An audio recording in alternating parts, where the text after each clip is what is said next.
motherfuckers. Yippee! Taxi! Okay, man, we're looking around. This is the 77 WABC minicast. Well, if you know the history of our country and the turbulence that we went through, you would have an even greater appreciation. So many people do, but I'm not sure if our young people really understand the depth of what makes America so great.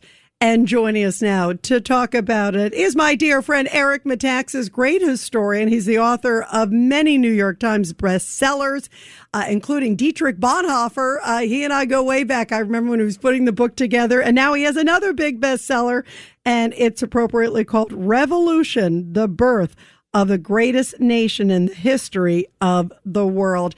Eric, congrats on another big book, and boy, is it timely, given some of the vitriol that we're hearing from these people, my friend. Thank you, Rita. I think I'm probably not going to ask Robert De Niro for an endorsement for the book. I'm just guessing. I think you're going to, when you hear that, you go, gosh, they don't realize. You know what it made me think, Eric, too? I was watching today so many of these people coming in for the FIFA World Cup. And some of my favorite stories are these people like a German guy who ended up, I think it was at a Waffle House, and said, boy, this is incredible. And then there are others on TikTok saying, I just went to this great place called Walmart. And I went to, and they're marveling at how clean the streets are. They don't realize how great this country is. No, it's unbelievable. And I joke around about the endorsed, asking for an endorsement from Robert De Niro. But you know who did endorse the book? President Donald Trump gave me a gigantic shout out on his Truth Social. He even linked to the Amazon page. That's like I thought, am I dreaming? That I love President Trump so much, and the fact that he would endorse the book. But, beautiful. We were talking about it, right? This book, this country really is the greatest nation in the history of the world. We don't say that just because we're Americans. It is a fact. And it's not because we're better. It's because the form of government we have, that we are blessed to have, is unlike anything that ever existed, where the people are the ones we rule ourselves. We're self-governing. That didn't exist in the world until 1776. And we need to know the story. I mean, we need to be grateful. And so I basically said, you know what? It's time to write a book that it's the whole book. It's just in one book is the story of what happened 250 years ago. And so, it's everything leading up to Lexington and Concord, and then Lexington and Concord and Bunker Hill and all this stuff. But it is so inspiring when you know this history. And a lot of us, maybe we learned it in school, we forgot it. And it's kind of gone out of the culture, right? Where we used to, I always say that if you went 1960 and put a microphone in anybody's face in Main Street America, everybody knew all the stories of the revolution and the players and the figures and the story, And I said, we need to know. And this year, the 250th, I call it the Super Centennial. We need to go back. We need to know these stories. We need to teach these stories to our kids. They're so inspiring. I feel like we have a duty, let's put it that way. And so I said, I want to write a book that's a readable version. So, because there's millions of books on the revolution, but what do you read? And some of them, they're coming from this, if it's not a woke perspective or an anti-American perspective, it's a slightly, kind of sad perspective. They don't want to celebrate. It's like listening to De Niro or Bette Midler. They're tortured about America. They don't see the greatness of it. And I said, I want to write a book that tells the whole story. I have no angle except to tell the story. And and the reason it's titled Revolution and not the American Revolution is I said, this is the only revolution that succeeded. The French Revolution was a failure. We know all these other things, they call themselves revolutions. Only our revolution was a wild success. It's an amazing story. And again, some of these figures, Nathan Hale and Patrick Henry, all these figures, everybody in America needs to know who these folks are. So I put it in the book, and I think, I don't know if I'd communicate with you, but the New York Times, it was number 2 on the New York Times bestseller list. Bravo. It was number 1 on every other list, and we checked. It sold 5,000 more copies than Jill Biden's book in the first week. The New York Times still put Jill Biden's book ahead. So we already know what we think about the New York Times. But The fact that it is even number 2 on the New York Times list and it's number 1 on the other list, I thank God, because I really believe America, we cannot really go forward unless everybody in America kind of gets the memo of who we are, what our liberties, where they come from, all these beautiful stories. So, you can tell I'm excited about it. I'm thrilled the book is doing well. But listen, we're seeing a resurgence of patriotism in America. I have to laugh when I think of last night at the White House and what's been going on. God's hand is on this nation. I've never seen anything like it, and we need it. We've needed it for years. Thank God for this president. It also puts it in perspective because, Erica, as I think about all of the different strifes that we're going through, I mean, the crazy words from the No Kings event, all the No Kings protests, you think of the George Floyd protests, you think of all the pro-Hamas, anti-Israel protests that are taking place. All of these different ones, and we're such a divided country right now, which really saddens me. I feel like I love this country so much, and I'm a first-generation American. And so for me, it's the greatest country in the world. My father's story. The American troops rescued my father, saved my father.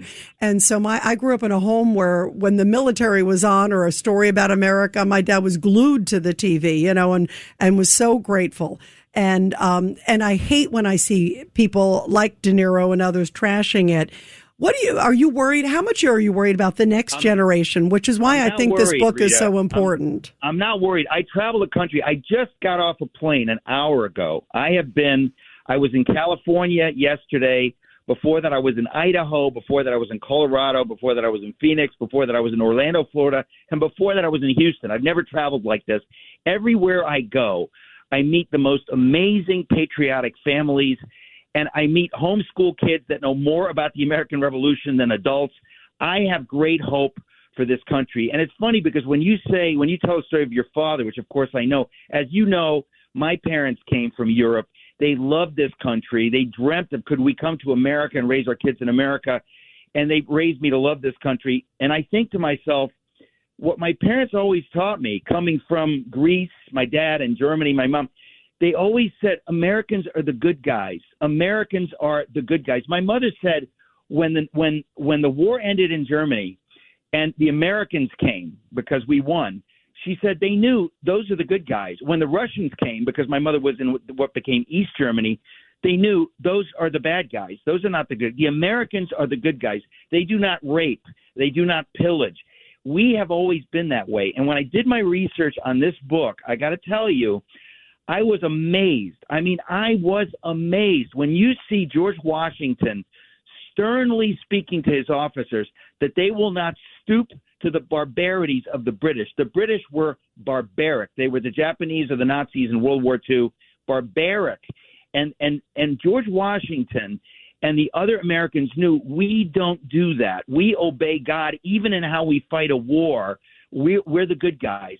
And I never really saw it so clearly before that even in the Revolution, the American spirit was we're going to honor God in how we conduct ourselves. And we believe if we do that, God will honor us. They really believed it was a sacred cause.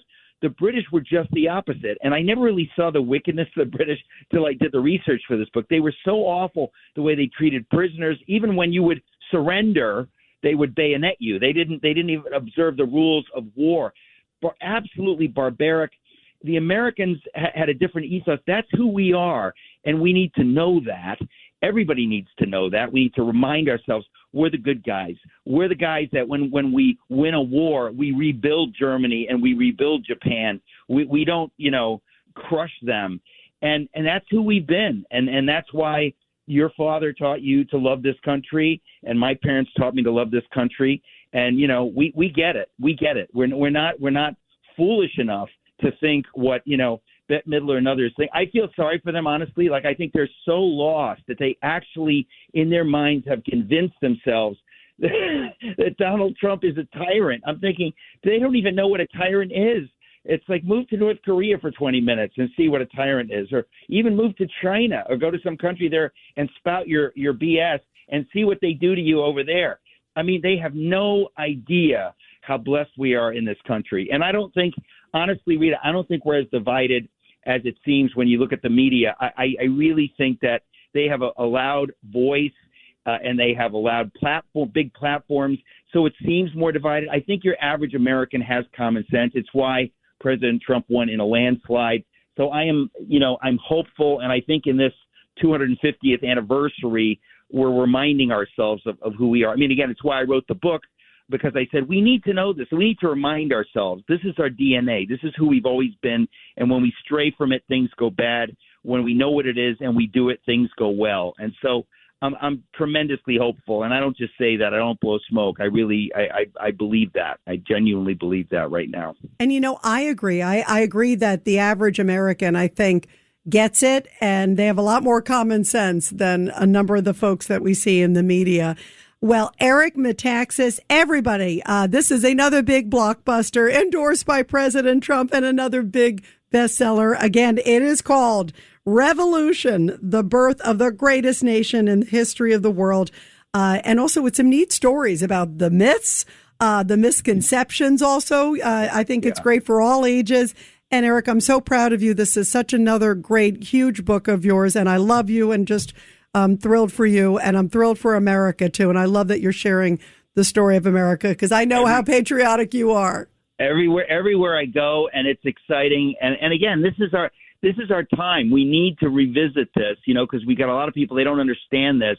And we need to teach our kids and remind our neighbors and ourselves, what is the story of America? Who are the great heroes? I think of Nathan Hale and Henry Knox. These are Samuel Adams. I mean, these are huge heroes. We need to know their story. So I said, I'm going to put it all in one book. And some of it is funny and crazy. I mean, some of the stories are amazing. So I'm excited about it. And I'll just continue traveling the country throughout this summer and fall talking about the revolution. So thanks for having me on. And I hope the book continues to be a bestseller, because Jill Biden's book, I mean, can you even believe that the New York Times would put that in first place? And I mean, we looked at the numbers. It's like they just don't like the fact that a book praising America could be number one. So we'll see what we can do. Yeah, it pained them. They're like, okay, we got to put it on there, but it pained them. Right? But I'm so proud of you. And it's such a great story. And you're going to have a heck of a great summer, my friend, Eric Metaxas. You're going to have a great time. Eric, thank you. Congrats. And everybody, get Revolution. It is an awesome, awesome book by the great historian and big best-selling author and the world traveler and the globetrotter this summer, Eric Metaxas. Thanks, Eric.